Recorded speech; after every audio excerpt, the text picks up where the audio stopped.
Кайф. Там уже 3 вертолета есть. Да. Не было. Абсолютно. Russia just attacked a NATO country, and this time it wasn't just some lowly drones going off course. It was a Russian KH-101, one of the most advanced cruise missiles that Russia has, which means chances of this being an accident are very, very low. Now here's the part that almost nobody saw coming. Somebody actually saw this attack coming weeks ago. Wrote it down in detail before it ever happened. So in this video, we're gonna get into who that was and why Russia went ahead with the attack despite their plans being exposed. Putin was hoping that this attack would finally put Poland in its place. Maybe Poland stops helping Ukraine and starts worrying about its own defenses for once. Instead, he triggered the one outcome that he was trying to prevent. And that's just the first plan blowing up in his face. Because you see, Putin also sent an assassination squad into Ukraine to settle a personal score.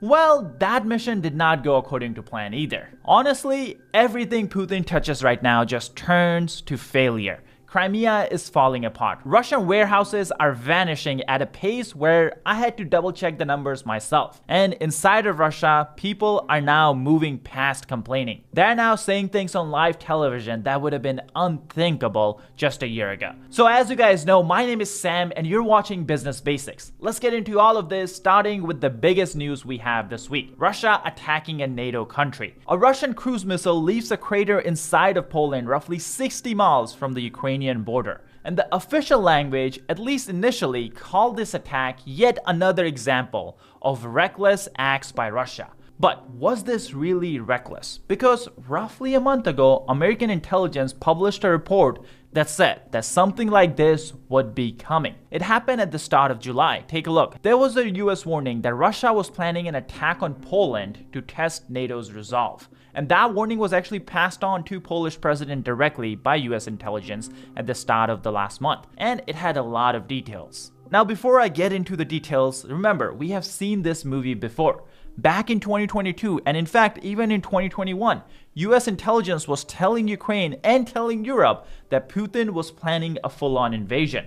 Russian commanders actually did not know this themselves at that point, but US intelligence did know this. It's almost like they could read Putin's brain or maybe his letters. They had someone really close to him handing them everything. But the problem was that because of the Iraq War and everything that came before it, some major allies like Germany just did not buy what US was trying to tell Europe. They actually believed that this was some kind of American trick, and Ukraine wasn't buying it completely either. But unfortunately, with benefit of hindsight, we know it wasn't a trick. Putin did invade Ukraine, and that invasion is still going. Fortunately, because of the reluctance of European allies and Ukraine was actually less prepared than it could have been simply because the warnings weren't believed. And guess what?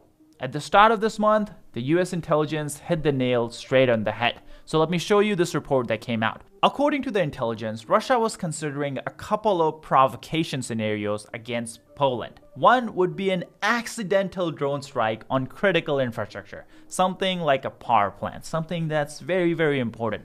Another scenario would be an airstrike designed to activate Polish air defenses near the border. And then there's the most extreme scenario in this report, which would consist of literal hybrid attack in the border region. Russian troops would cross into Polish territory in this scenario. The version would go something like Russia pretending that one of its helicopters or jets goes down inside of Poland because of GPS failure. You know, just an honest mistake. Then a rescue mission gets activated and Russian troops cross into the border to get their guys out. But they never actually leave. They just end up occupying Poland's territory.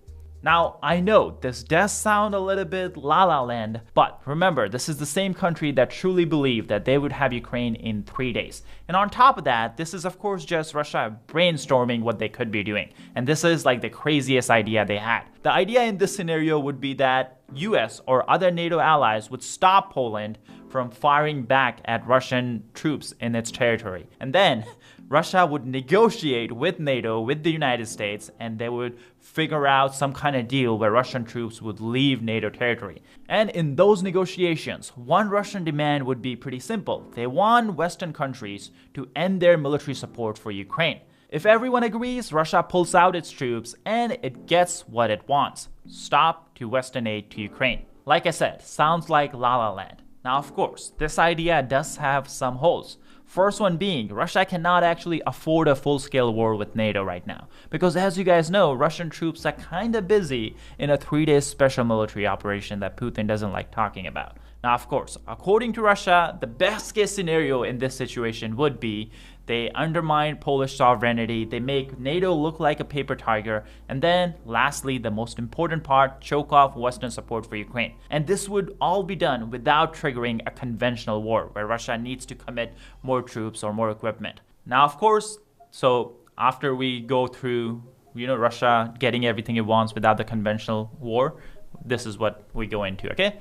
Now, of course, that is the Russian plan. Now, NATO was asked about this, and they actually named 2 specific cities, Russian cities, that they will go after. Now, before we get into NATO's response, let's wonder why Russia is picking Poland. Why not pick some other country, let's say a Baltic country, Well, this is where we have to look back into something that's happening between Poland and Ukraine right now. The relationship between 2 countries are a lot weaker than they were a year ago, and it goes back to something that happened in 1943. You see, just recently, Zelensky named one of Ukraine's military units after a Ukrainian nationalist figure who fought against the Soviet Union during World War II. This guy's name is Bandera, and he wanted an independent Ukrainian state, and he fought the Soviets very hard for it. So in Ukraine, he's very admired. But the same guy is also tied to the mass killings of ethnic Polish civilians in 1943.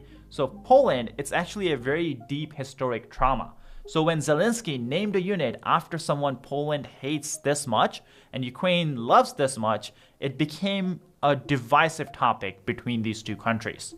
And Russia saw that crack, and Russia is hoping to hammer a wedge straight into that and make it worse. And this is exactly why a Russian plan targeted Poland. And the best case scenario would be Moscow gets everything it wants. But unfortunately for Putin, NATO has its own answer to this plan. And according to a NATO commander, if Russia does start any direct provocations, then NATO will head back. And here are the 2 cities that NATO is going to go after. First one is, of course, military strikes in Kaliningrad. Or they could hit back naval bases that Russia has in St. Petersburg. So clearly, NATO is very publicly saying that, hey, if you try something like this, it's not going to go how you're hoping it's going to go. It's going to go extremely, extremely wrong for Russia.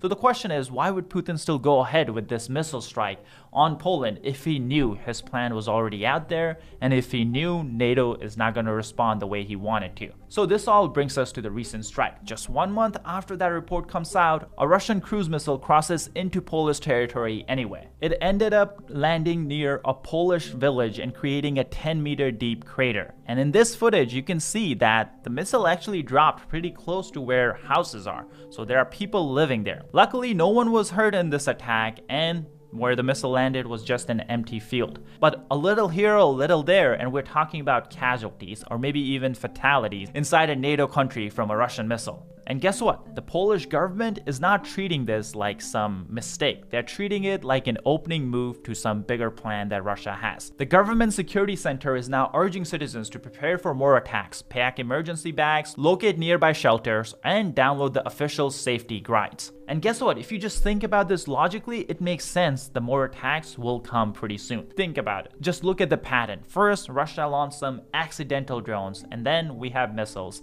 And there has been no strong response from Ukraine. So Russia is going to keep going up the escalation ladder until they realize where the red line is. And of course, I'm not saying that a response from NATO has to mean that they attack Russia. It could be something purely defensive, but still tells Russia that NATO is not afraid of a fight. Here's an example from fellow YouTubers. NATO could announce a defensive no-fly zone enforced by NATO jets and NATO missiles, basically saying that, hey, with Ukraine's permission, we'll shoot down anything that reaches Western Ukraine because that's getting just a bit too close to our own borders. And that would be a signal enough to Russia and embarrassment enough for Putin that Russia will stop trying things like these. Now, luckily for all of us, even without a NATO response, Putin's Poland plan is already blowing up in his face. Take a look. Remember, the entire point of this whole planning that Russia has been carrying out is to scare Poland out of supporting Ukraine. And guess what Poland is doing after this missile strike? Poland is now considering providing Ukraine with additional Patriot missiles after the Russian missile fell inside Poland. So, exact opposite of what the Kremlin is hoping for. Now, let's play that Curb Your Enthusiasm music to tell Putin how things are going. Now, unfortunately for little Vladimir though, this isn't the only plan that failed this week. Here's what I'm talking about. As you guys know, ever since this war began, Ukraine has been systematically going after Russian generals, Russian officials, and Russian officers who have committed war crimes inside of Ukraine. Some of those generals died mere miles away from Kremlin. They're not even safe in Russia's capital city. Now, of course, because of all this, Putin wanted his revenge. So he sent someone to take out a Ukrainian commander inside of Ukraine. But things did not go how he was hoping. Zelensky recently confirmed that there was an attempt made on Kharkiv commander Ihor Oblensky. The attacker and an accomplice have been detained. Procedural actions are ongoing. Now, I looked into this assassination attempt, and this was a very close call. Let me show you what I mean. We actually have a footage of the guy who carried out the attempt, and he's actually an Ukrainian. Russian handlers approached him pretending to be SBU, so Ukrainian security services, and told him that this commander that he was targeting was actually a traitor to Ukraine who had to be eliminated. So this guy believed his Russian handler, and he walks up to this commander and puts a gun in his back. Now, fortunately for everyone, the gun jammed. Even fortunately for the guy who was holding the gun, because he truly believed he was helping Ukraine when in reality he wasn't. So luckily, the gun didn't go off, and shockingly, Putin did not succeed again. And it seems like it's kind of becoming a trend. Everything Putin tries does not go according to plan. And that's something Russians inside of Russia are also realizing. We now have Russian propagandists and ordinary Russian citizens now calling on officials to just resign and leave the country. They want someone else to run it so they can get out of the mess all these elites have created. Now we'll get into that clip in just